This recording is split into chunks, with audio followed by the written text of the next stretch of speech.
Sebelum masuk ke alur ceritanya, Mimin akan memberitahukan untuk manhwa ini akan update seminggu sekali. Jadi mohon pengertiannya. Tanpa basa-basi, kita mulai ceritanya. Melanjutkan cerita sebelumnya. Di saat Ronan melihat Profesor Secret dengan posturnya yang berbeda, Ronan menoleh dan bertanya, "Siapa?" Lalu dia terkejut. "Ah, jangan bilang Profesor Secret." "Oh, kau mengenaliku?" tanya Profesor Secret. Lalu dia melanjutkan, "Sesuai dugaanku, kau sangat peka." Ronan yang mendengar kebenaran tersebut, dia berkata, "Maksudku, kenapa perubahanmu sangat drastis? Apa itu karena perbuatanku? Ini tidak ada hubungannya denganmu. Jadi tenang saja. Sebelum itu, apa kau merasakan ada hal yang berbeda, Ronan?" "Ah ya, jujur saja aku merasa kau bukanlah orang normal, bahkan sejak kita bertemu. Tapi sekarang aku bisa melihatnya. Kau orang yang sangat luar biasa, lebih dari perkiraanku." Dari sudut pandang Ronan, walaupun Profesor Secret terlihat lebih tua dari sebelumnya, namun aura yang dipancarkan dari tubuhnya itu sangatlah kuat. Profesor Secret pun berkata, yang artinya itu bekerja dengan baik. Beberapa saat setelahnya, setelah Ronan menceritakan kejadian di alam bawah sadarnya, Profesor Secret berkata, mengejutkan. Jadi itu yang terjadi. Kutukan dalam dirimu ada pada ingatan lama, yang bahkan kau sendiri tidak tahu. Daripada itu, orang yang menanam kutukan padamu adalah ayahmu." Ronan pun menjawab, "Ya mungkin." Melihat keraguan pada jawaban Ronan, Profesor Secret bertanya, "Kenapa begitu? Kau bilang penampilannya tidak bisa dikenali." Ronan pun menjawab, "Karena aku mendengar apa yang dikatakan ibu dan kakak padanya. Yang jelas, saat bajingan itu mengacaukan keluargaku, aku merasakan sesuatu yang asing bagiku untuk dikenali. Itu adalah duka yang tidak biasa. Kupikir itu sebabnya aku menjadi semakin marah.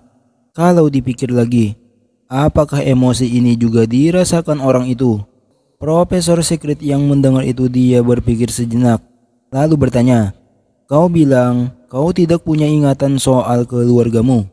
Ronan pun merespon, "Ya, selain itu, kakak dan aku tidak pernah kepikiran soal alasannya. Seolah-olah ingatan itu telah dihapus dari kepalaku." Profesor Secret yang mendengar itu, dia menebak, mungkinkah tidak hanya kemampuan merasakan mananya tersegel, tapi juga kesadaran tentang keberadaan dirinya sendiri tersegel. Kelihatannya ayahmu menanam kutukan padamu, sekaligus mengacaukan ingatanmu. Dalam prosesnya, beberapa ingatan kastar ditransfer padamu. Mantra sihir yang berhubungan dengan ingatan terkadang memiliki efek samping. Tergantung pada itu, aku yakin alam bawah sadar itu terwujud secara alami dengan ingatannya juga.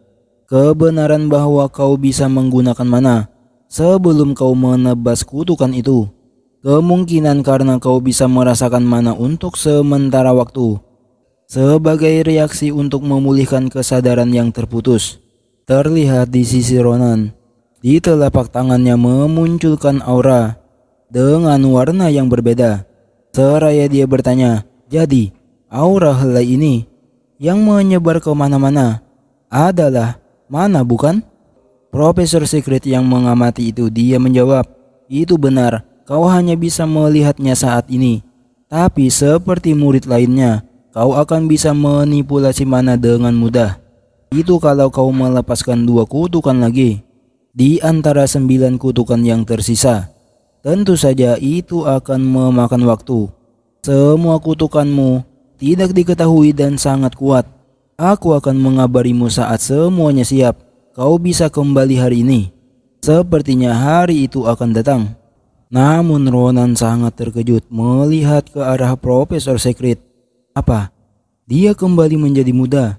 Lalu Ronan bertanya dengan ekspresi yang aneh, "Apa penampilanmu berubah tergantung pada waktu malam hari?"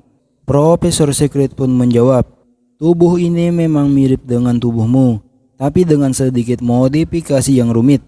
Lalu Ronan melanjutkan, kau juga pasti kelelahan, Profesor. Ronan, kau mungkin putus asa karena tahu kebenarannya. Jangan terlalu dipikirkan. Hari-hari mendatang terlalu berharga untuk dihubungkan dengan masa lalu. Ronan pun merespon, benar, seraya dia beranjak dari tempat duduknya. Dia pun membungkuk dan memberi hormat. Seraya berkata, tolong bimbing aku ke depannya, Profesor. Di sisi lain, di waktu yang sama, di bawah Grand Cappadocia, seseorang mengamati patung besar di hadapannya. Dia berkata, ini lebih besar daripada yang dilaporkan. Dia pun bergumam, apakah seorang murid menghentikan ini sendirian? Bukan Naberus. Lalu ada seseorang yang menghampirinya dan berkata, Anda ada di sini. Pria itu yang mendengar perkataan orang yang datang dia menoleh. Ah, akhirnya kau tiba. Dolan, bagaimana proses pemulihannya? Tanya pria tersebut pada Dolan. Tidak ada masalah. Mereka bilang semua akan kembali normal dalam seminggu. Selain itu, kami sudah menyelidiki keadaan penjahat yang Anda perintahkan. Tapi kami tidak menemukan informasi lain di tempat ini. Pria itu yang mendengar informasi tersebut dia sejenak berpikir, begitu ya. Dolan pun melanjutkan perkataannya. Daripada itu, melalui Pelion, kami menemukan lokasi murid yang beraktivitas di tempat ini saat itu. Apa Anda ingin bertemu dengannya? Dok, diperkenalkan, pria tersebut adalah kepala Dak Grancia, Joseph Sinipan de Grancia. Joseph pun berkata, entahlah, sepertinya.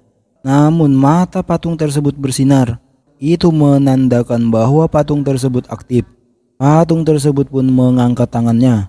Dolan yang melihat itu dia berkata, Dok, maafkan saya, tapi bisakah Anda menyingkir sebentar? Bersama dengan rombongan kesatria, saya akan... Namun Joseph menghentikannya. Tidak perlu. Patung tersebut pun melancarkan serangannya. Namun ekspresi Joseph tetap tenang. Dia pun meraih pedang di pinggangnya. Seraya menoleh dan mencabut pedangnya, dia berkata, mereka akan kerepotan untuk sampai ke sini. Sas! Tangan patung tersebut langsung terpotong.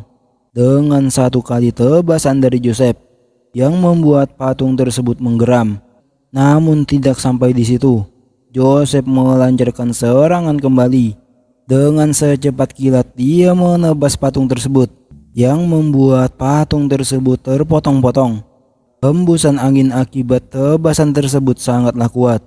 Joseph dia kembali menyarungkan pedangnya. Seraya berkata, saatnya bergerak. Dolan.